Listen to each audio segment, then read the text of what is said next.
Una breve visión panorámica del Nuevo Testamento. Comenzaremos haciéndonos una pregunta. ¿Qué es un testamento? Bueno, un testamento es una declaración voluntaria de una persona expresando lo que quiere que se haga con sus bienes después que ésta fallezca. Es un acto solemne y donde necesariamente debe haber un heredero. Ahora, un testamento cobra validez una vez que el testador muere. En ese sentido, nuestro Señor Jesús murió. Por tanto, heredamos todo lo que Él logró para nosotros, los que creemos en Él y le recibimos como nuestro Señor y Salvador.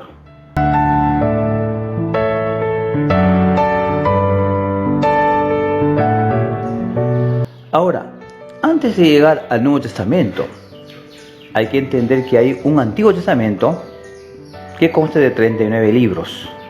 Todos ellos anunciaban la venida de Cristo, desde Génesis hasta Malaquías. Cristo es el cumplimiento de todas las profecías del Antiguo Testamento.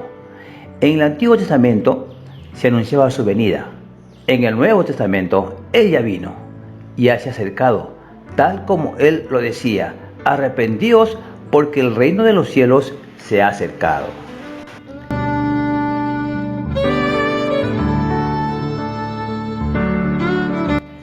Al leer el Nuevo Testamento, desde el primer versículo en Mateo capítulo 1, verso 1, donde leemos libro de la genealogía de Jesucristo, hasta el último versículo en Apocalipsis capítulo 22, verso 21, la gracia del Señor Jesús, anuncian la persona de Cristo, comprobando que el contenido de todo el Nuevo Testamento es Cristo.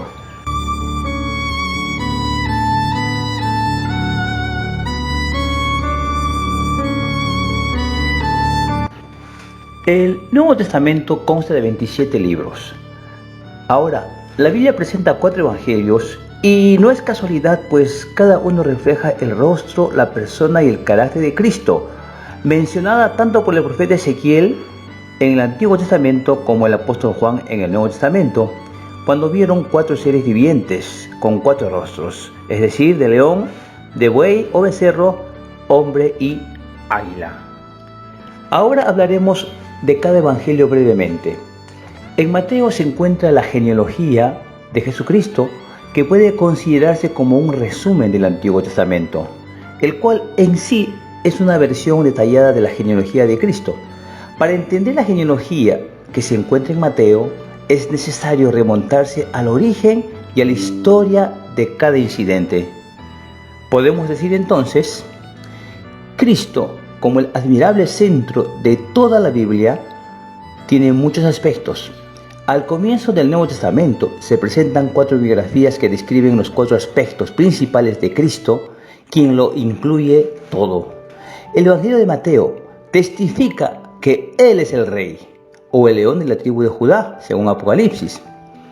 El Cristo de Dios, del cual se habló en las profecías del Antiguo Testamento y quien trae a la tierra el reino de los cielos.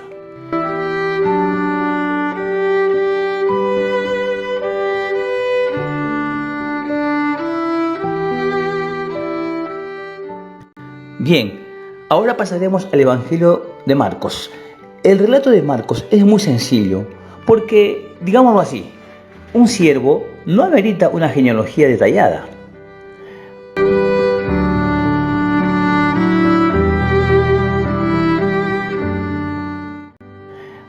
Pasamos al Evangelio de Lucas.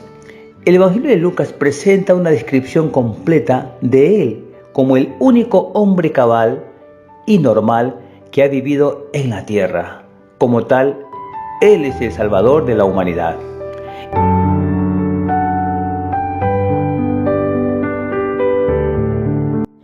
Y por último tenemos el Evangelio de Juan, que revela que Él es el Hijo de Dios y Dios mismo, quien es vida para el pueblo de Dios, o representado también como el águila en el libro de Ezequiel. Ahora podemos decir, de los 4 evangelios, solo Mateo y Lucas nos dan la genealogía de Cristo. Marcos y Juan no lo hacen, para testificar que Jesús es el Rey, el Cristo de Dios, mencionado en las profecías del Antiguo Testamento, Mateo necesita mostrarnos los antecesores del rey, a fin de mostrar que él es el sucesor legítimo del trono de David. Ahora, para demostrar que Jesús es un hombre cabal y normal, Lucas necesita mostrar la genealogía de este hombre a fin de atestiguar que él satisface todos los requisitos para que el Salvador de la humanidad pueda manifestarse como tal. Por tratarse de un siervo, Marcos no tiene necesidad de hablarnos de los orígenes de esta persona para revelar que Jesús es Dios mismo. Juan tampoco necesita darnos la genealogía humana del Señor. Al contrario, declara que Cristo, como la palabra de Dios, es el propio Dios que era en el principio. Entonces, en los 4 evangelios vemos el ministerio terrenal del Señor Jesús, viniendo para sanar, alimentar y salvar, supliendo así la carencia principal del hombre caído, que es la falta de vida. El hombre está muerto sin Dios, y Cristo viene para darnos vida, produciendo así la iglesia. La iglesia es también revelada en sus 2 aspectos en los 4 evangelios, sobre todo en Mateo, la iglesia universal y la iglesia local, aspectos que se desarrollan en las epístolas del apóstol Pablo y reveladas también por el apóstol Juan en el mensaje a las 7 iglesias que están en Asia en el libro de Apocalipsis.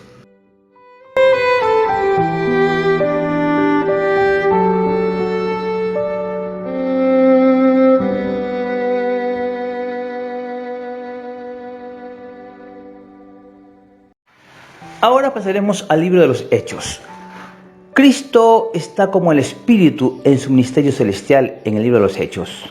Como el Espíritu, Él se imparte a los creyentes y se expande a través de ellos para que sean su testimonio, el testimonio de Dios en la tierra como las iglesias.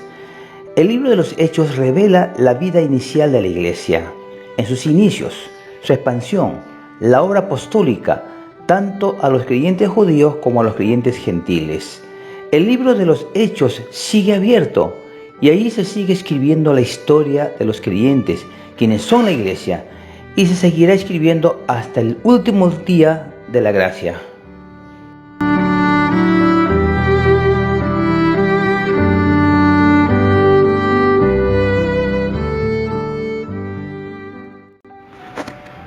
Enseguida entramos entonces a las 13 epístolas del apóstol Pablo, en las cuales se desarrollan la forma como Dios edifica su cuerpo, la iglesia. Se mencionan varios aspectos de ella. Por ejemplo, la iglesia es el cuerpo de Cristo, es la novia de Cristo, la familia de Dios, el nuevo hombre, la asamblea de los llamados, el candelero, el testimonio. Entonces, en las epístolas se revela la persona del Padre, del Hijo y del Espíritu, que actúan dinámicamente para llevar a cabo el plan eterno de Dios que es revelado a sus santos apóstoles. Tal como el apóstol Pablo lo declara en la epístola a los Efesios, capítulo 1. El Padre escogió, el Hijo redimió y el Espíritu selló. ¿Cuánto agradecemos a Dios por toda esta gloriosa revelación que Dios impartió en su palabra?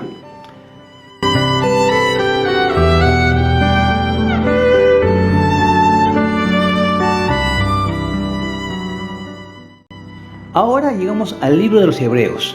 En cuanto al autor, pues aparentemente fue el apóstol Pablo, quien era la única persona apta para escribir sobre el contenido profundo, elevado y rico de este libro. La mención de Timoteo y el tono de la comunión también indican que Pablo podría ser el autor, pero eso solo Dios lo sabe. Ahora, el tema principal en Hebreos es que Cristo es superior al judaísmo y a todo lo relacionado con este, y el nuevo pacto al cual Él dio consumación es mejor que el antiguo pacto. En Hebreos se ve que Cristo es superior a todo, a los ángeles, a Moisés, a Aarón. Como sumo sacerdote, Él es perpetuo y eterno. También vemos el asunto de la fe. Todo es por fe. No hay otro libro que hable de manera tan clara con respecto a la fe como el libro de Hebreos.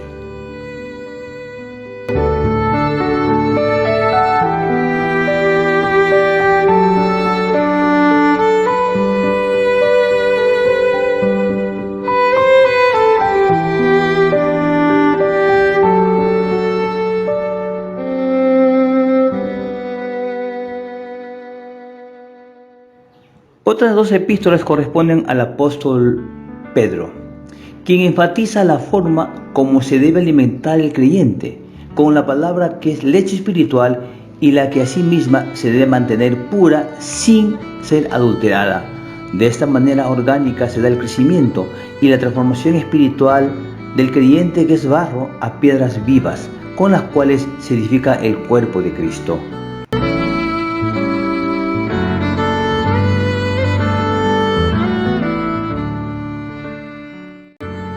Luego tenemos la epístola del apóstol Jacobo o Santiago. ¿Qué vemos ahí?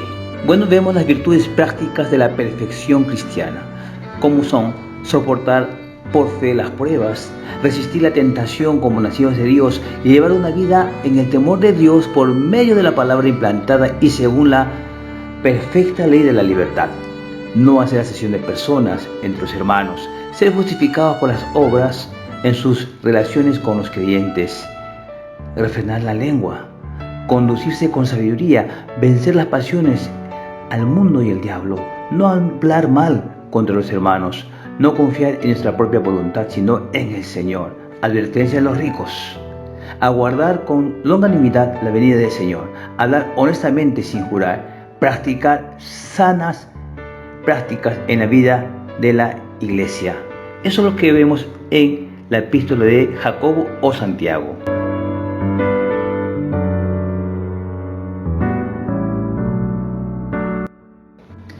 Seguidamente tenemos la epístola de Judas. ¿Qué es lo que vemos ahí? Bueno, ahí vemos el llamado a los amados y preservados por el Señor. Nos llama a contender por la fe en contra de las herejías de los apóstatas de ese tiempo. ¿Qué más vemos? El ejemplo histórico del juicio del Señor sobre la apostasía, las maldades de los apóstatas y su castigo bajo el juicio del Señor, una exhortación a los creyentes y por último la alabanza a aquel que es poderoso para guardar a los creyentes y presentarlos delante de su gloria.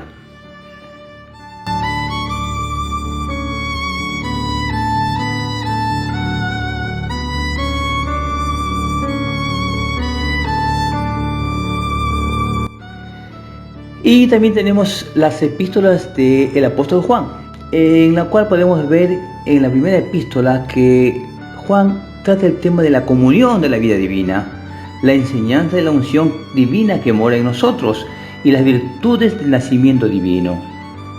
Asimismo, en la segunda epístola de Juan vemos el hecho de andar en la verdad en amor, de no participar en la herejía. Y por último, en la tercera epístola vemos lo siguiente: la hospitalidad para los obreros que viajan, el llamado de no imitar lo malo sino lo bueno, la esperanza de una comunión más íntima con el Señor. Es lo que vemos en la tercera epístola de Juan. Y por último llegamos a el libro de Apocalipsis, también escrito por el apóstol Juan. Podemos decir con respecto a Apocalipsis que es un libro que habla con respecto a la revelación de Jesucristo. También podemos decir que es un libro de misterios. En los evangelios se revela a Cristo como hombre en su misterio terrenal. En el libro de los Hechos se revela a Cristo sentado en el trono y como el Espíritu para llevar a cabo su ministerio celestial. Y en Apocalipsis Dios es revelado también como los 7 espíritus. ¿Y por qué esto? Debido a la degradación que había entrado en la iglesia, se requería que este espíritu en los creyentes sea 7 veces intensificado. También en Apocalipsis Dios revela a los mensajeros de cada iglesia la situación de la iglesia que vive a través de los siglos. Asimismo se profetiza la venida del Señor Jesús, el arrebatamiento de los vencedores, la victoria del Cordero, la victoria de los vencedores, la derrota del Anticristo y sus seguidores, el encierro de Satanás y finalmente la Nueva Jerusalén, dispuesta para su marido Jesucristo. De esta manera, el Nuevo Testamento revela a esta persona maravillosa, quien es Cristo el Señor.